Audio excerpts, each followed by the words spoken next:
ब्रह्मा गुरुर्विष्णुः गुरुर्देवो महेश्वरः गुरुः साक्षात् परं ब्रह्म तस्मै श्री गुरवे नमः.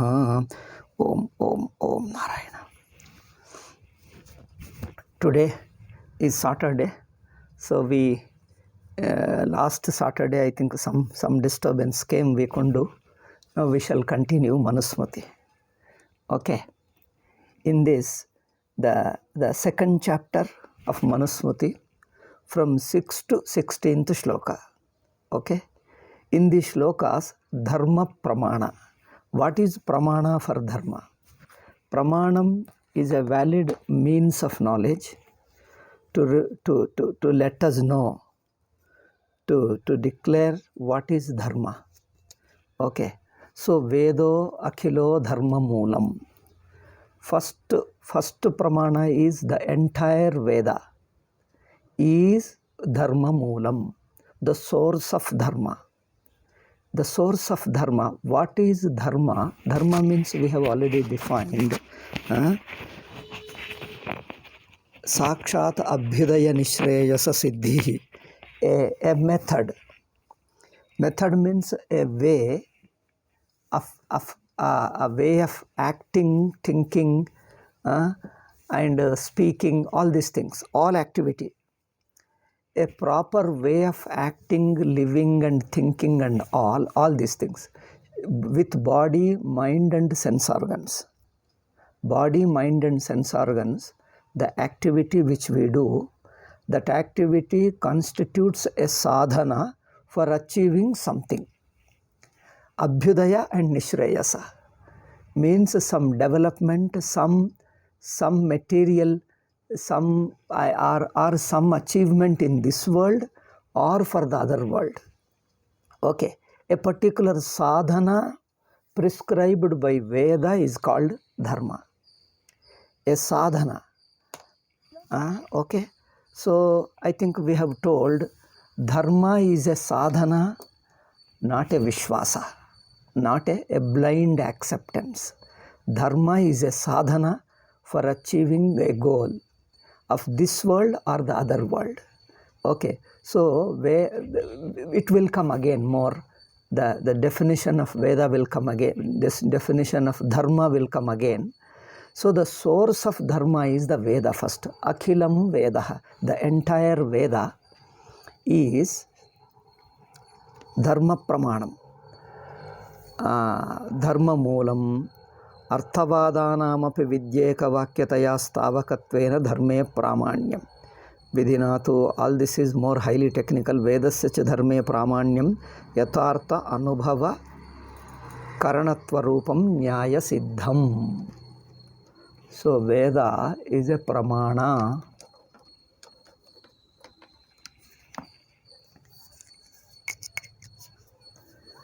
because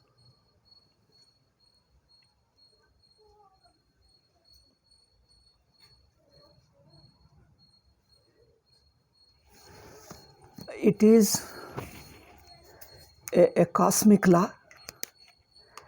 A cosmic law has to be learnt not through your eyes and sense organs.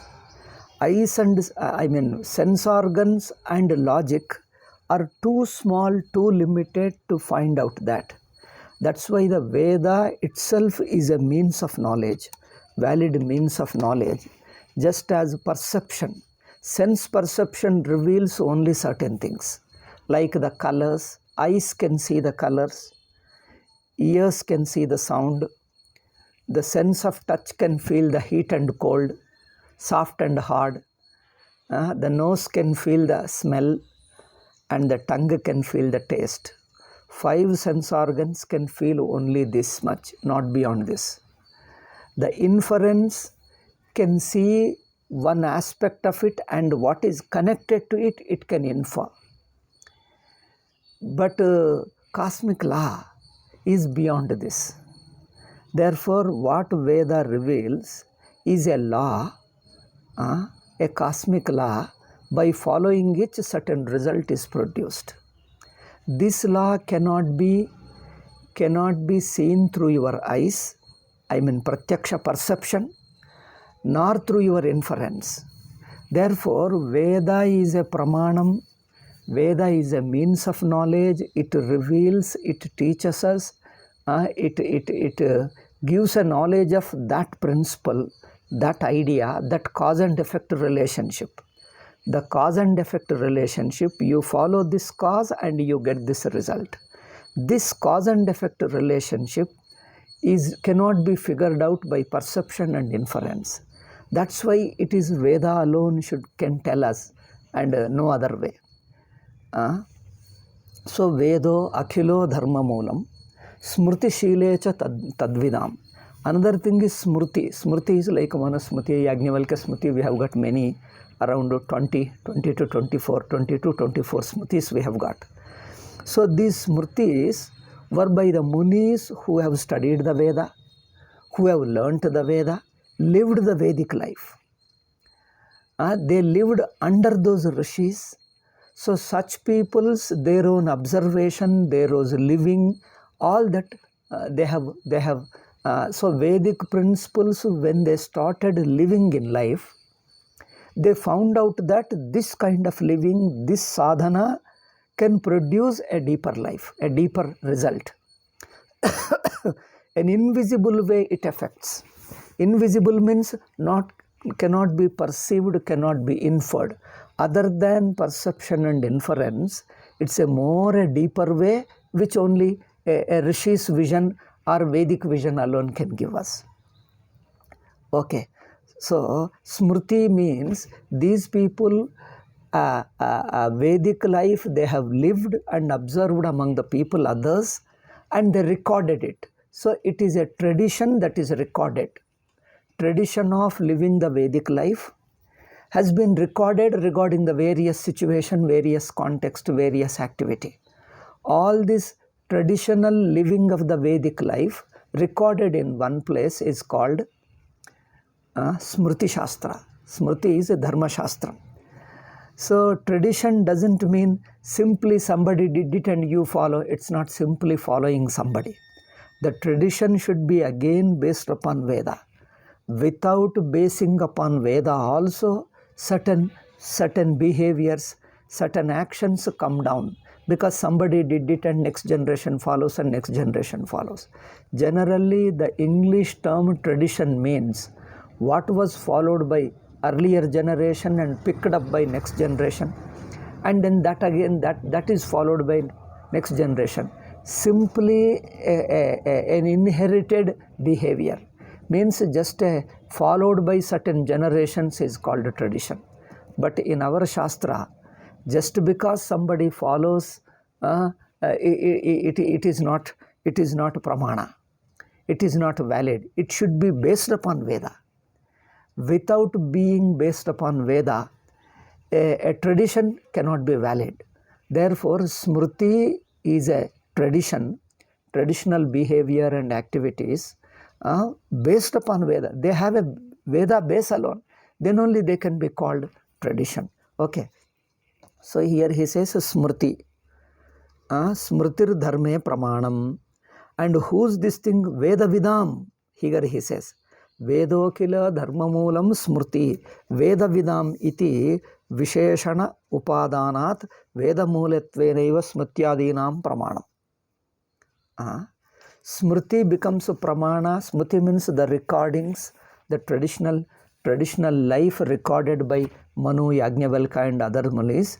They themselves have lived and also learnt from their previous gurus and previous rishis, acharyas, and they have lived it. They have tried and tested in their life. The idea is they have tried, tested and lived it, and it has brought about a real change in their life, in their outlook. It has purified them, they changed them. Therefore, it is a pramana. Not that somebody writes a law. It happened once. One Swamiji wrote a diary for the sadhakas. Diary means a timetable, not diary, timetable. It just happened, therefore I am giving an example how it should not be. Okay. He gave a timetable for sadhakas. morning so and so time around 4:30 or 5 o'clock you wake up and then do this much for yoga sadhanas. Thereafter you do parayana. After yoga sadhana probably he says that you take bath. Then after taking bath, then this parayana and this thing, then food, then walking, then service, etc. He has given a complete timetable. So they felt, oh, how great it is. How great our Guruji has given a very good timetable, well-designed timetable for us. But one person, very intelligent fellow, he tried to follow the timetable again and again number of times, is unable to maintain the time. Then he wrote a letter, the timetable which you have given is not himself lived, is not itself lived by you. You wrote it on a paper and then, see, this takes this much time, this takes this much time. You wrote it, but have you lived it? Without living, you just noted down the timetable on a paper, and he says, I have tried and it cannot be lived in that time. A particular action prescribed for such a time, and that action cannot be finished in that time. It cannot be completed in the time given. It extends beyond the time. Therefore, the timetable is a purely theoretical. You have not lived yourself. Somebody wrote a letter. So, if somebody writes a timetable which himself has not lived, it is invalid. Isn't it? It is invalid. So here, the rishis themselves have lived the life and they taught it to their students, their disciples. It is Veda based, but sometimes Veda gives certain prescriptions. It is a more an applied aspect. Smriti means more of applied one. Veda talks of certain principles. Those principles, when they are lived, you know that. The details of it, sometimes you learn from a book, but you don't know how to apply. You generally see the Ayurvedic books. Ayurvedic books, they mention certain things and leave out. And even rituals also, like Yajna Yaga, they state certain things in the book and leave them. And when you try to follow, you don't know how to do that. Then a person who is experienced in Ayurveda or in Vedic rituals, who has lived them, who has practiced them number of times, and that too not simply from the book, from the living his own Guru, that from his Guru. So so the tradition should come from the first person who wrote the book. From him the tradition should come. Then only it will be valid. Similarly, the Vedic tradition comes from the first person, from the very Brahmadeva. From the Sakshat Brahmadeva it should come. Or the first Sapta Rishis it should come. From them alone it is coming. Because the Vedas first Brahma revealed to the Sapta Rishis. From Sapta Rishis it came to others. Therefore, it should come from the directly Brahmadeva, God Brahmadeva, that is the Chaturmukha Brahma. Okay. So this tradition, so Smriti shows the practically living those actions and behavior and speeches and etc.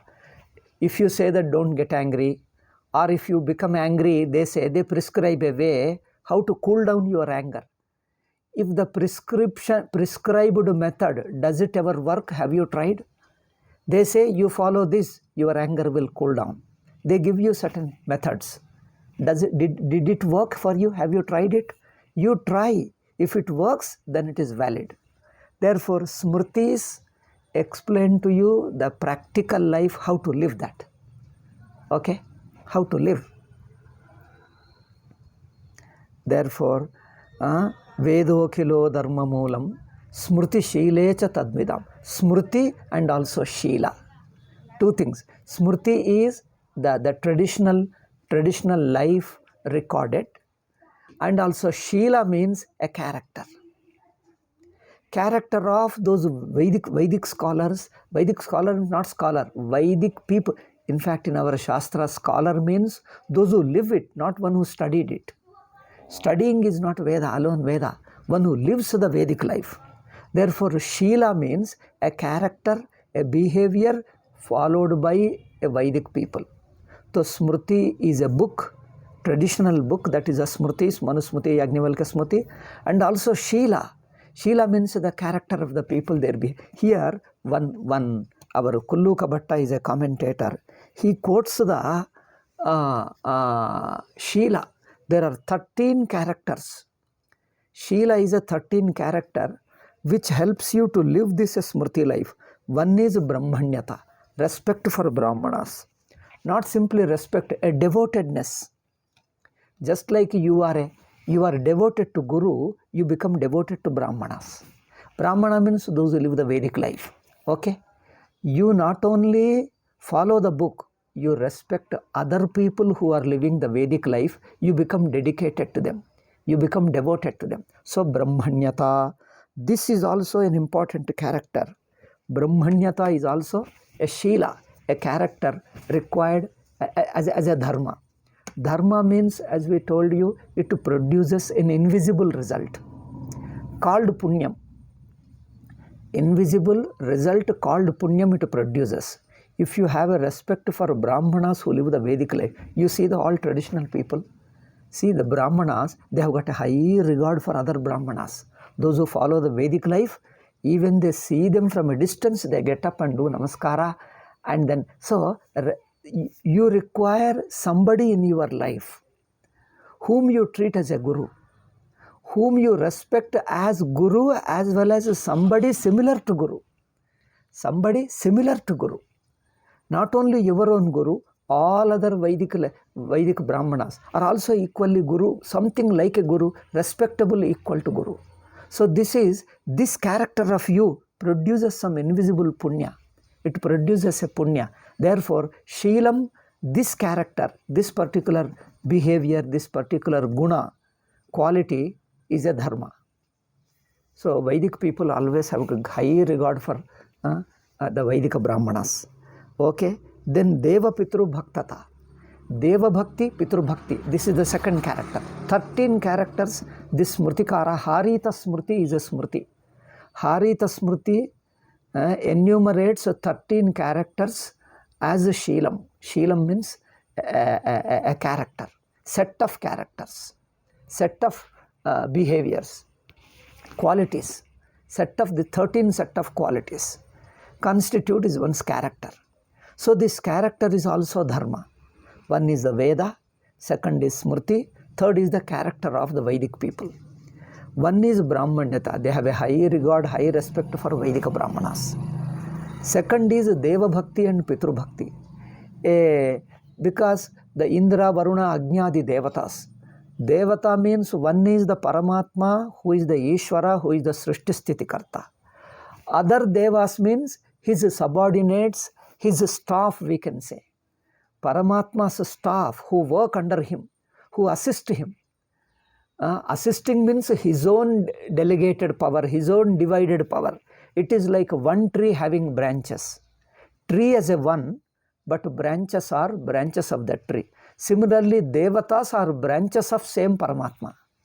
Like Indra, Varuna, Agni, all these Devatas are branches of same Paramatma. Means Paramatma, when he is executing his work of protecting the world and then blessing the world, so he himself assumes these various forms called gods, called Devatas. So this Devata Bhakti, when you see Surya is a Devata, Agni is a Devata, Prithvi is a Devata, Vayu is a Devata. Okay, each Indriya is governed by Devata, Prakriti Shaktis are governed by Devata. So this Devata Bhakti is also part of Dharma. That's why all Dharmikas have got a Devata Bhakti. Bhakti means never disregard them, never disrespect them. If you disrespect it, immediately you have to correct it, make a small prayaschitta and get back that respect. Therefore, Deva Bhakti. Then Pitru Bhakti. Pitru means your own earlier generations are Pitru Devatas. So, this Pitru Bhakti, Deva Bhakti and Brahmana Bhakti. Okay, these three are important characters of these three constitute one of the 13 characters. Okay, so Brahmanyata, you can see him in Ramayana, in Bhagavata, in Mahabharata. Bhagavan Krishna is considered as a Brahmanya. Namo Brahmanya Devaya. On the shloka ide. Sri Krishna is a Brahmanya Deva. He treats Brahmanas with a great respect. Ramachandra was also like that. So that is considered as a great character. So Brahmanya, Deva Pitru. So our society has learned disrespecting the Vedic Brahmanas. Means those who learn Veda and live the Vedic life itself, you start disrespecting. This shows an evil character, a negative character in us. We see, if a person loses respect, it is something like simply, see, you live in India, start disrespecting Indians. Do you call it as a character? Wherever, whichever country you live, you respect that country. Or whichever family you live, you respect your parents, respect your family members. Then you are considered as a healthy member of a family. You are a member of a family, you disrespect your own people. Can you call it as a good character? This is a simple common sense. Now we have developed such a character, this modern education and society. You live in India, disrespect Indian earlier generations, those who have contributed to India. Those who contributed to India, you malign them, you disrespect them. This is a characterless behavior. Asuratva, this is called. So this is developing now. In India, more and more is coming up. Asuratvam is coming up. This is called breaking the demoralizing people. It is the breaking. Our education system says, some of the politicians behave, some of the intellectuals behave, and the so-called intellectuals, they teach you how to go against the country, how to disrespect the Indian, what you call national symbols we have got, national character we have got. ಕೆಲವು Indian nations, certain ideas we have got, certain principles we have got. We see the Indian land as a mother. You disrespect your Bharata Mata. What is all this called? It is a characterlessness. It is asuratvam. It is nothing but asuratvam. It is a terrorism. It is nothing but terrorist alone, whoever he is. Because a person where you are a part of a society, you are a part of a family, you are a part of an institution, you respect the very people, then what kind of person you are? See, this can be applied to other areas also. If you are a member of a family, you are a member of an organization, you are a member of an institution, you are a member of a nation. You respect the elders, you respect the past history, past great people who have contributed to that organization, that institution, that nation. You are supposed to respect them and take their good contribution, acknowledge them with your gratitude, and also follow them in their footsteps. All this constitutes good character, and this character produces punya. But if you disrespect them, that produces papa. See the idea of punya papa, how they have, our smritis have explained our idea of punya papa. A good character is a punya, is very important. In those days, good character, good behavior is considered as a highly important thing. In fact, in schools, they would produce a conduct certificate. Nowadays, conduct certificate, I don't know whether anybody cares for it or whether does it exist or not, I don't know. There is a good conduct is an important feature. See, if you get marks alone is not enough, you would not be admitted into a job. If a person passes an exam with high marks, he has to produce a good conduct certificate, because under the teachers you lived, in the school you lived, how you behaved with your co-teacher, with your friends, with your classmates and the teachers and other, how you behaved. Your conduct also, there would be a certificate. I don't know whether these days school children are given conduct certificate or not. So a certificate, conduct certificate was also given. So if you go for a job, they would look for not only your marks, they would look for your behavior, your character, your mind, your thinking, your relationship, how you relate to people. That's also important. Nowadays, that is lost because we don't value character as an important part of dharma. Character is an important part of dharma. If you are a characterless, no dharma. No dharma, you will not get punya, you will get only papa. How important it is. People say Smriti means only rituals, they think. Hey, it talks of many things.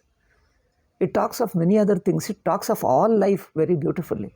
So Sheela is, one is Brahmanyata, respect for Brahmanas, Brahmana, Deva and Pitru. These three. Brahmana, Deva and Pitru. Okay. Then Saumyata, you have to be very gentle. See, gentleness produces punya. Very harshness, rudeness, very rash behavior produces papa. Therefore, in those days, that's why Ramachandra's character, when Valmiki describes, he has been very gentle man. Pandavas, see, Dharmaraja is considered. You see how Duryodhana is them. See, this Ramayana Mahabharata is like a commentary of Manu Smriti only. Ramayana Mahabharata, if you study, it is all commentary of Manu Smriti. So whatever he talks in principle, you can see them in living characters, living people there. Therefore, Duryodhana is not an ideal person because Saumyata he misses. He rudely he behaves, rudely he talks, harshly he talks, disrespects Bhishma, disrespects Dronacharya. Even father also he disrespects them. So it's a misbehavior. But Dharmaraja, you see how polite and very gentle. So politely, Saumyata is very polite and good behavior. It produces punya. So you are supposed to cultivate this in your Gurukula, in your student life. And gradually you pick up those qualities wherever you go. You are supposed to speak very gently and very politely. So Saumyata, then aparopatapita, apara upatapita. Don't get provoked by others. This is also very good. Bhagavad Gita says, Yasmanno dvijate loko, lokanno dvijate chayaha. Don't get udvega. Udvega means don't get provoked by others' behavior and others' talks. Our Indian scholars, I tell you, in Muslim period alone, some of the Muslims and even why Muslims, even Greek scholars, even Alexander that time, when they have visited India, they found that the Indian Brahmanas, Panditas, when they argue a topic, when they discuss with them, even in arguing, they are supposed to be very gentle and polite without losing temper. Even while discussing, if other person says something wrongly, still he maintains his composure and coolly he answers. They were surprised to see. Any debate is generally heated debate. In heated debate, person loses control and talks ill of the other person. But in a debate, one is not supposed to lose control. And they have recorded that it's a very surprising that these Indian Vedic scholars of Brahmanas, how politely they are. In debate also, even if you accuse him, even if you provoke him, even if you talk negatively of him, still he maintains his coolness and coolly he answers. He answers from the strength of his argument, not from the voice. See, it is the strength of argument that should reply, not your voice. So not by raising the voice, you can't answer. You have to answer from the strength of your argument. Therefore, don't get provoked by others people. Means, in other words, your behavior should not be a reaction to others' talking and behavior. Even if he talks wrongly, keep it in mind and say what is right. Not as a reaction to his words, not as a reaction to his actions, but what is right after watching his behavior, after watching his words. When you answer as a thinkingly, out of good thinking, out of proper thinking, what you consider as a right idea, explain. That means your explanation, your talking should be an action, but not a reaction. Reaction means reacting to a given situation, given person. So apara upatapita, a person who is not provoked, who is not enraged by others. Others' behavior should not enrage you. That means you maintain your own composure. This is also very important character for dharma. This produces punya, Shastra says. Okay, then anasuyata. Anasuya, do you know? Asuya is maligning others, finding fault with others, non-existing fault. That means you only negatively thinking of others. In everything you see, cynicism, in other words, everything negatively you talk of a person. Nowadays it has become fashion now, because the West has contributed. They talk negatively about Hinduism. Islam, Christianity, their books themselves talk anything negatively about other religions. First thing is they already decide that other religions are wrong. You are supposed to demonize those religions. You are supposed to demonize a person. Talk hatefully, you talk about Hindu. So this is called asuya. Asuya is not jealousy. Okay, Asuya is different. Asuya is, how to say that? Asuya is accusing or maligning. Asuya is maligning, it is. You always look at a negative side of a person, negative things of a person. Jealousy is different. So Asuya is you think negatively, you undermine his quality, though he has got real good positive qualities. You ignore them, only talk negatively about him. So this unnecessarily talking negatively about a person or about a feature, about anything is called Asuya. Okay. So this Asuya should not be there. It's a negative quality. It brings papa. Okay. Therefore, when there are good qualities, appreciate them. So don't unnecessarily talk negatively. Every quality you talk negatively. Some people, you see them, it is called some kind of a cynicism. You don't trust anybody. If somebody says that he has done a good thing, oh, you start suspecting, oh, some motive must be there. You can't trust them. That is he's only acting. Anything you say, oh, he's only acting. That means, why do you keep on suspecting only negative things alone? That is called Asuya. Okay. But these days it has become, cheats have become so much. Cheats have so much of respect these days. Everywhere you feel them only cheating. These four ideologies, Islam, Christianity, cheating is a part of their ideology. Islam, Christianity, communism, it is even the Western thinking also. They only keep on maligning. Volumes and volumes Christian missionaries have written. Thousands of books about India and Indian culture, all negatively. This negative picture has gone abroad all over the world. See, Hindu society is continuously persecuted. Nobody takes it. No media, international media, UNO, no country believes it. But if some Muslim or somebody is touched, oh, they become a big issue, they make it.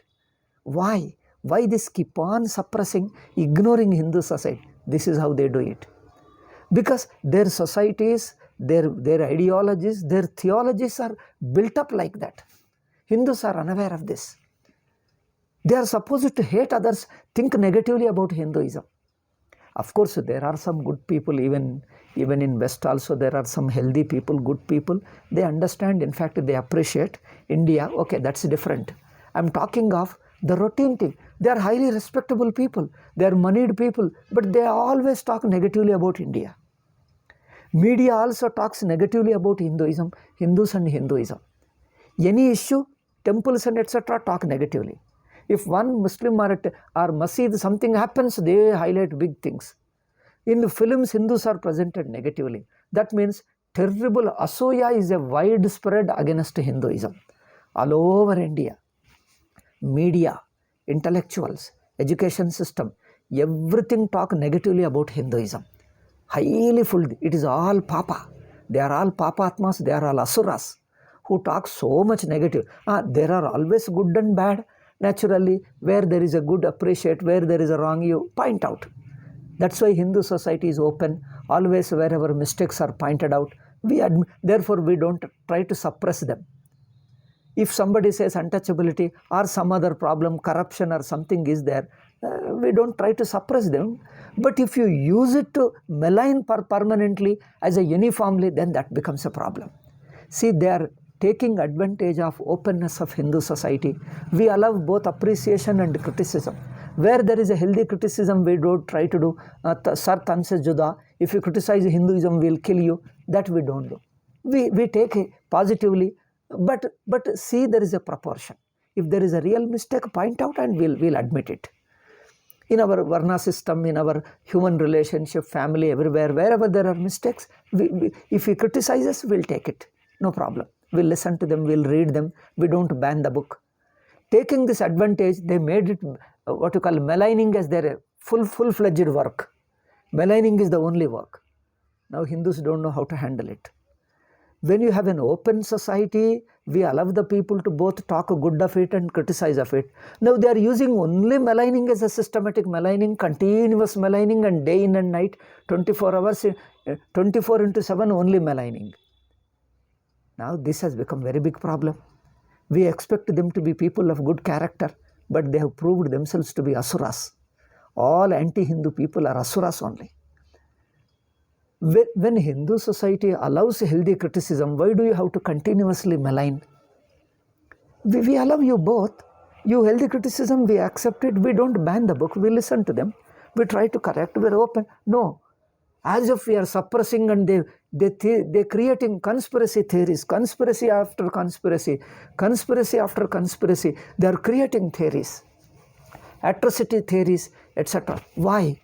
It is an open society. Anybody can see what happened here. Why create theories and then non-existing theories and malign them? This is the problem. Rajiv Malhotra is writing books after books, volumes after books, how they are creating a maligning, continuously atrocity literature. And he calls them breaking India forces. They come only to divide India and destroy India. What have we done to you? Our goal is only to destroy you. This is called, Tulsidas says, they are asuras by nature. Their only goal is to destroy you by talking negative against you. Why do you want to do? Have we done any harm to you? No, this is our nature. We want to destroy you. That's all. Tulsidas in his Ramayana, Ramcharitmanas says, there are wickedest people. Their goal is, instinctively they want to destroy you. He gives an example. He writes elaborately, I think a few passages, a few poems he describes how are the wicked people. Durjana hegiruttare, how the Durjanas are, he explains them. It is like a fly. Fly falls in your ghee. Fly comes and falls in your ghee. What does it get? He just gives an example. This is our Indian way of giving an example. A fly comes and falls in your ghee, and ghee cannot be eaten. You will lose the ghee. Whole big part of ghee has to be thrown, because that once a fly dies in a ghee, it becomes polluted. You can't eat it. You have to throw away the whole ghee. But what does the fly get it? It will die, but doesn't matter. It has spoiled your ghee.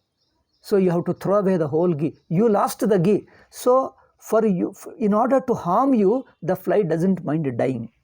There are some people doesn't mind dying in order to harm you. They are wickedest people. Maligning is a continuous maligning. They made it a full-time job. Universities they have started. They write volumes of books. PhDs they do. Rajiv Malhotra, you read the books. They write PhDs, volumes and volumes.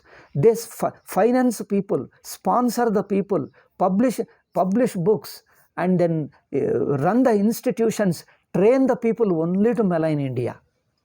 Indians can't understand. Does anybody spend so much of money? Missionaries come to India, live in India for decades, and at the end of the decades, they write volumes of books talking negatively of India. Some of them are true also. In their criticism, there are some mistakes. After all, society is a society, human society. There are bound to be some mistakes. We are not all God's Hindu society or Hindus are. We also have our own plus and minus. But why only talking maligning alone negatively? Because their religion teaches only to be negative. That is Asura religion. I am sorry if you feel hurt, because Indians have lost this Viveka between Asura and Deva. This Viveka you have lost. See, the Bhagavad Gita talks of all 16th chapter talks of Asura. These are all Asura dharmas, because it teaches them only how to be Asuras. So this is called Asuya. Keep on negativity. There is so much of negativity. All our history books talk negatively about us. Our villains are glorified and our good people are undermined. This is called Asuya. Our history books are full of Asuya, and our media is full of Asuya against Hinduism, Hindu society and Hindu leaders and Hindu great people. We also, learning from the schools and colleges under this media and TVs, we also have become so negative about ourselves. You talk to our Hindu, any Hindu, he undermines anything Hinduism. Hindu Shastras, Manu Smriti, oh, you hate Manu Smriti. Why? Have you read Manu Smriti? Why generalize in general, sweepingly hate Manu Smriti? This is called Asuya. Hating the whole Manu Smriti. They targeted Manu Smriti, hate them. They make it a movement of hating Manu Smriti and hating Hindus and Hinduism. The volumes are written. Hatred books. This is called openly Asuya. This is an asura dharma, asura guna. Whoever it is, he may be very celebrity in India. He is considered as a great man, but he is an asura only, because we don't find any viveka in that person. Viveka is a person, he is balanced. Where the mistakes he points out, where the good points he appreciates. Okay? And just you can't just malign, talk negatively. When you say wrong, show how it is wrong, why it is wrong, explain, and explain it convincingly. Otherwise, it is a hatred. Hatred is asuya. Okay? So, asuya is a papa. Nobody should take that asuya man seriously. Because if you take seriously, unconsciously, you will develop asuya and you will become a papi. It is a papa. One who lives up asuya, don't talk unnecessarily negatively. When there is a real defect, point out. The purpose of pointing out the defect is to learn where the mistake is so that you can correct them. The purpose of the mistake is to correct it, not to malign you and destroy you. It is something like, in English they call them, first you malign the dog as mad and so that you can kill it easily. You malign the society, Hindu society and Hindu religion, so that you can destroy it. So this has become a full-fledged job of maligning people. If you read Raju Malhotra's books, you can see them. Universities are running on this maligning. Maligning has become their foundation principle. Can you imagine?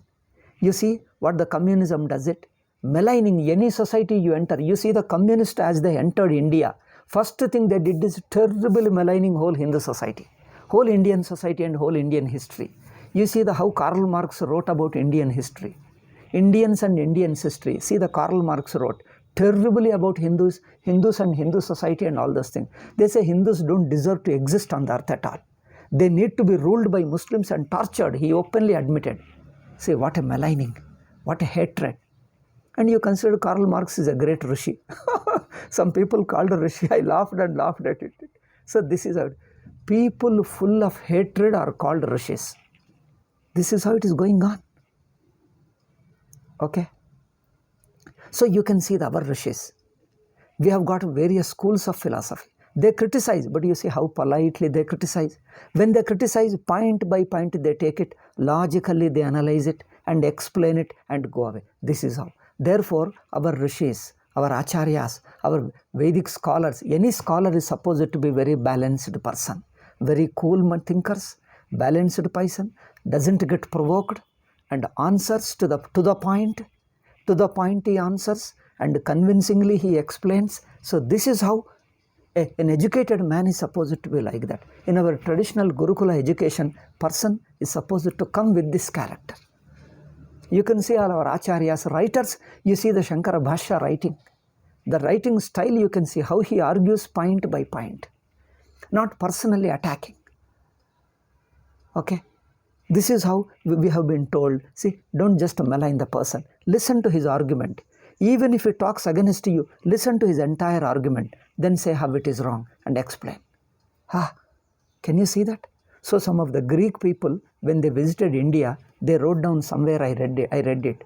They say that Indian Panditas, Indian Vedic scholars and gurus, so much of patience. They listen. If you have got an argument against them, they will listen to you. They'll give their ear. They won't beat you. They won't kill you. They'll listen to you all that. Then after that, coolly they answers. That means you have got a right to misunderstand. You have got a right to accuse, but you should listen to our explanation also. Coolly they answer. They say, Appa, what a coolly they answer. They don't mind that if you have a misunderstanding, okay, but clear it. Don't propagate the misunderstanding, but clear it. Ask us, we'll explain to you. That's why Manu Smriti and all our Shastras, we have got scholars. Go and talk to them. Traditional scholars, not anybody is a scholar. One who reads the published book is not a scholar. Who has studied from Guru is a scholar of Manu Smriti. Who knows that traditional understanding of Smriti or Bhagavad Gita or Bhagavata or Ramayana and everything. You listen to them. You listen to them, they have got their own explanations. For everything they have got explanation. Go and talk to them. You ask all your objections. They will listen to you patiently. All the argument they will listen. Your accusation listen. Then they will. But if you have got intention of only maligning, then no answer can convince you. Because you already decided to malign us. You already decided to hate us. Now, can I give you an argument, answer through argument if you want to already decided to hate me? Now what argument can convince you? If you already decided to hate me, then nothing can be done. Okay. You go to the traditional people and listen to their classroom, and the acharyas, how they talk, how they go point by point, they explain. It's an amazing thing. You have to go to the traditional people alone, not to these modern people who study the traditional books in a modern way. You go to the traditional people. Oh, point by point, how they discuss. In fact, in our books and commentaries, we say how, do you see that? How our Nastikas criticize Vedantins, criticize the Vaidika people. They note down, copied all the shlokas. How Nastikas criticize Brahmanas, how Vedas they criticize, abusive words they put in the shlokas. Do you see them? Their abuses also were recorded, and we coolly answer them.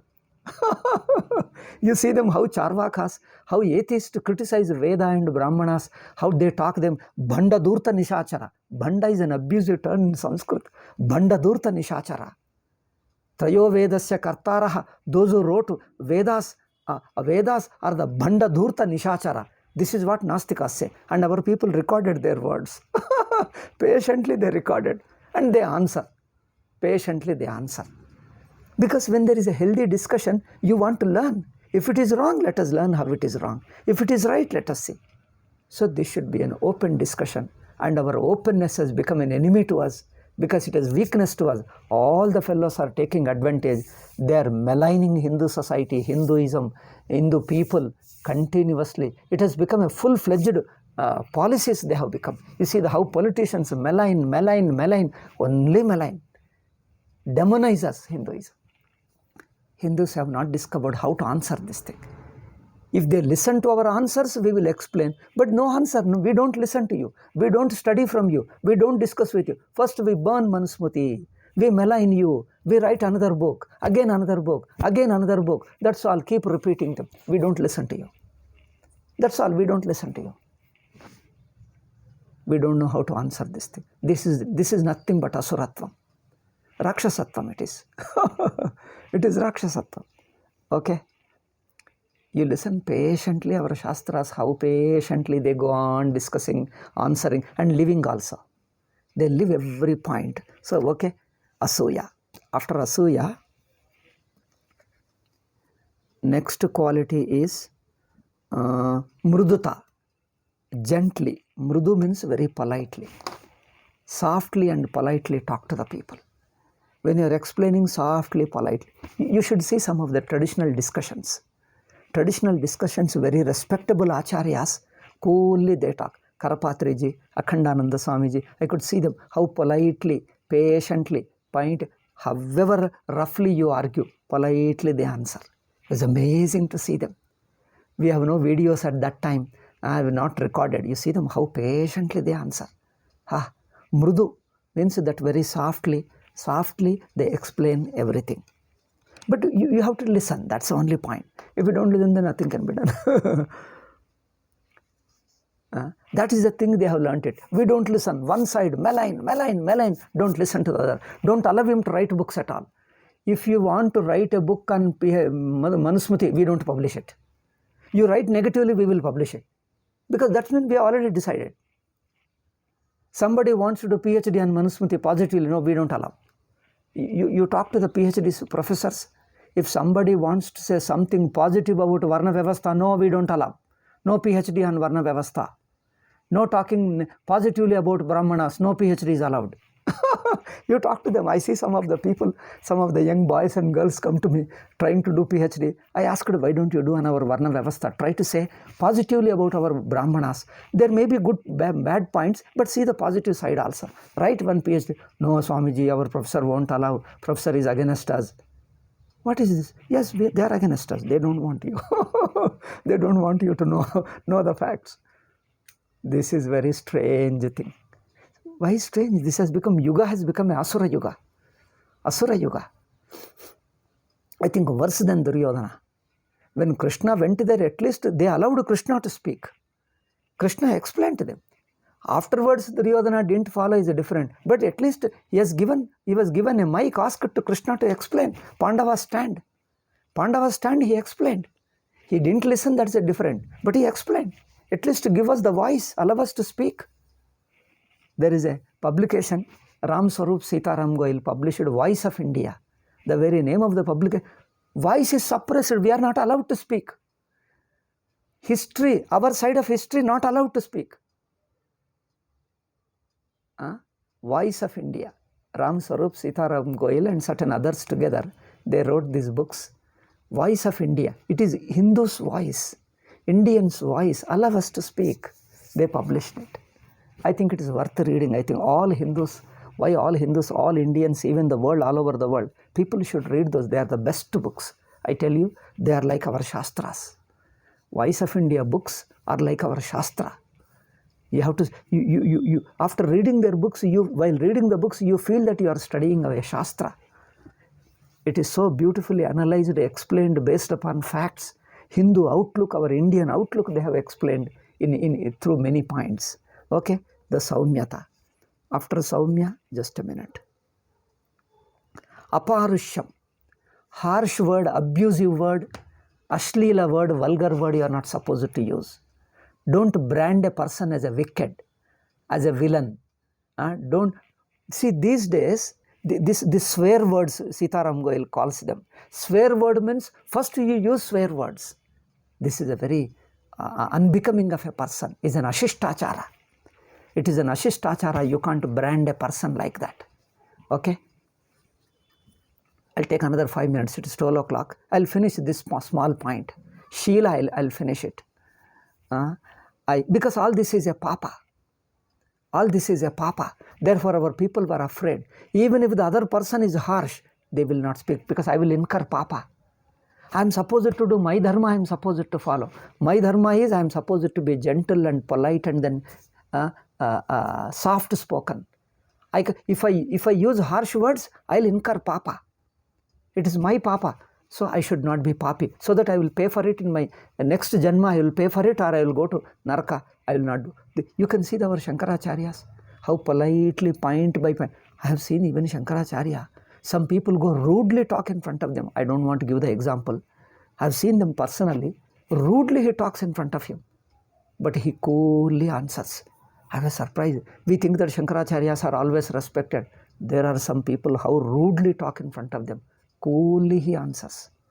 Coolly he answered. I was surprised. They receive all honor and dishonor, disrespect, abusive words. Still coolly they answer. Amazing. Because that is our dharma. Even if he abuses, why should I lose my temper? It is my dharma. I should get my punya. Why should I get papa? So that is our dharma shastra. I suppose to follow my dharma. These days, talking, rebelling against dharma, rebelling against people, talking ill of the good people, respectable people, talk ill of anybody, you are considered as a great man, bold thinker, a bold writer. You abuse anybody, considered as a great man. This is called the Christian missionaries have created such a society, such a samskara. Talk ill of anybody, you are a great man. Asuratvam is honored and respected, legitimized. Okay. Aparushyam. Parushyam means talking negative, talking abusively, swearing words. Sitaram Goyal says swear. These communists do that. First swearing. Every society negatively you present them. Swearing words, they use them. They use an abusive word that you are cornered. You don't know what to talk. Anything you say, you will be helpless. They use such an abusive words. They brand you with such an abusive words that you'll become cornered. You don't know how to talk. You just become helpless. This is the thing they use it. It is a very parushyam. Okay? Maitrata.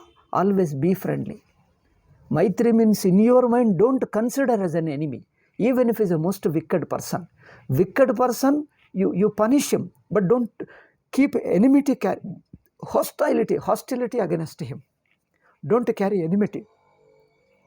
And Jayendra Swamiji also, when he was interviewed during his arrest time, he asked the same thing. He said there was a person who has been continuously creating trouble. But he said, coolly he was answering. but we never had enmity towards him. We never had hostility. But we were aware he has been continuously hostile towards us, continuously hostile against us. But we never treated him as an enemy. See how he talked. It is very uncomfortable to us. We felt uncomfortable, but we never treated him as an enemy. Because enmity means hatred starts. We find his way of talking is uncomfortable for us. We criticize, but we don't treat as an enemy. In mind, you don't shelter the hatred, enmity for him. So that is Maitri. So this is Punyatma. A Punyatma always treats everybody, even if he is a wicked like Duryodhana. Duryodhana is wicked. We understand. We treat him, we punish him for his wickedness, but don't consider him as an enemy. Enemy means in your mind, don't feel that enmity, feeling of enmity you don't have. Without feeling of enmity, punish him. You punish him because out of sympathy, that fellow is a wicked. He needs punishment. The punishment purifies him. Punishment purifies him, therefore punish him. But don't carry ill will for him. So that is a dharma. Maitri, always train. That's why our shlokas, you see, Vasudhaiva Kutumbakam, whole world we treat as a Sarve Janas Sukhino Bhavantu.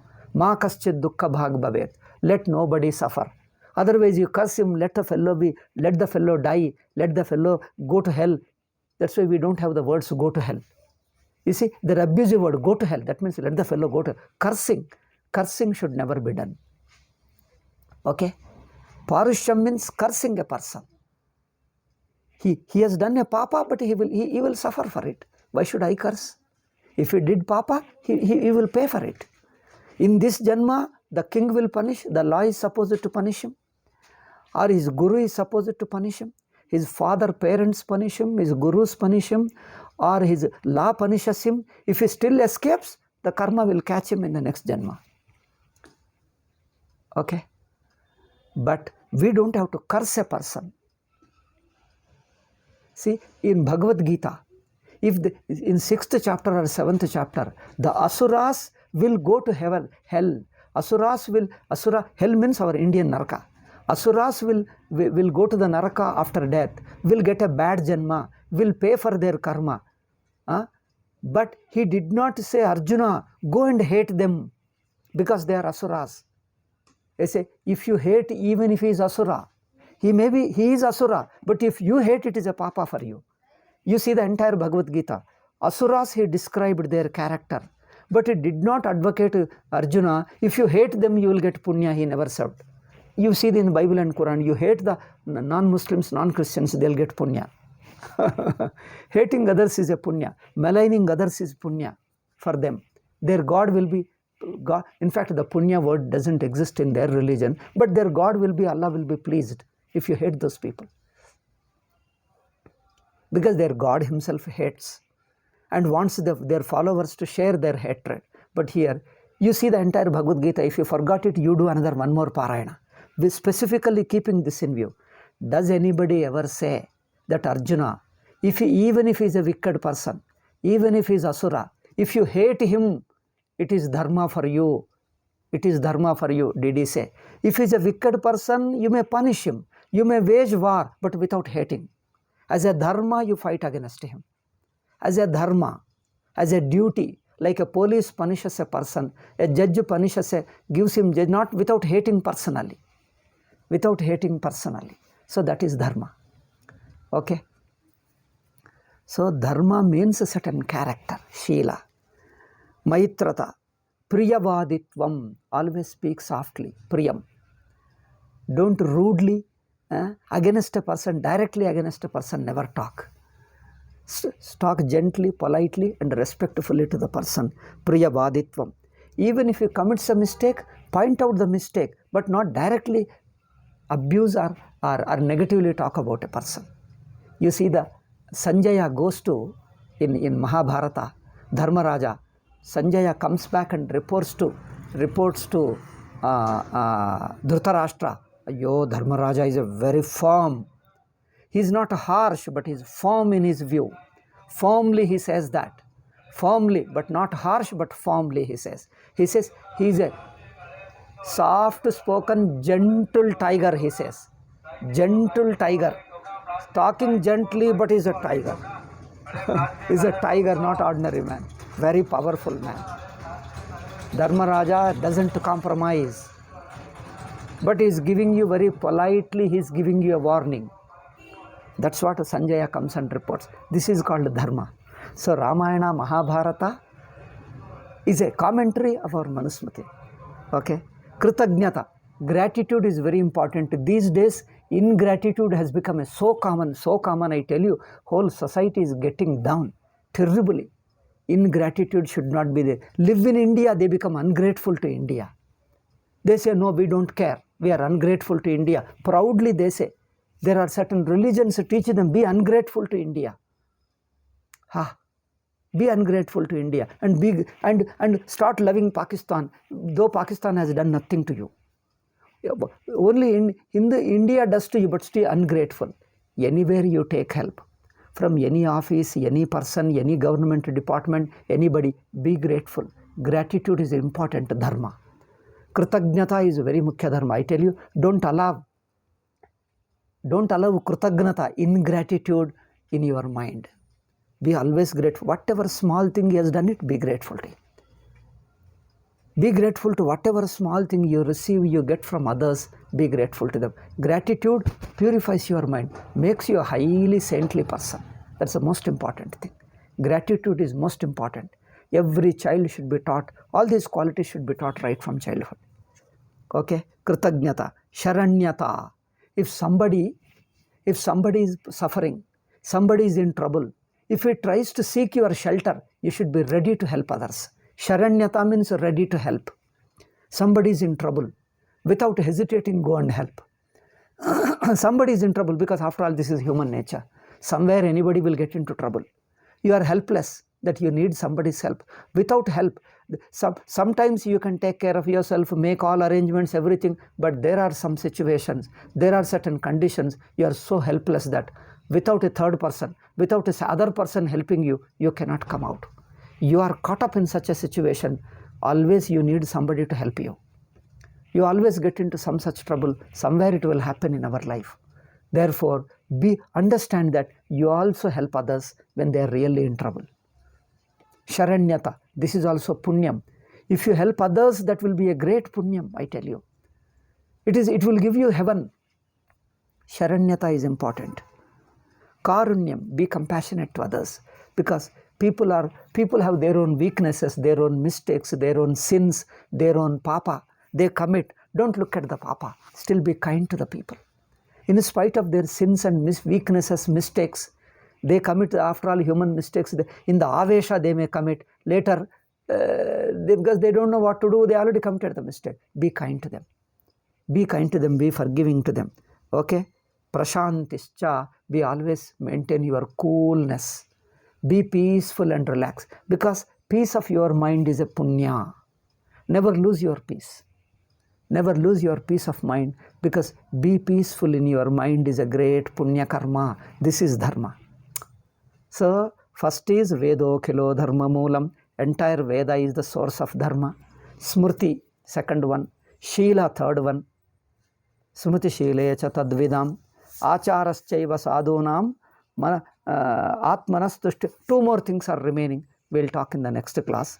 Acharasya Sadhunam and Manastushtihi. See, what is the source of dharma? How do you know what is dharma? These are all the 5 sources. You can understand what is our dharma. Okay. So, two more are remaining. We will discuss in the next class. Time is up. Okay. Om Shanti Shanti Shanti. Harihi Om Shri Gurubhyo Namaha. Harihi Om Tat Sat.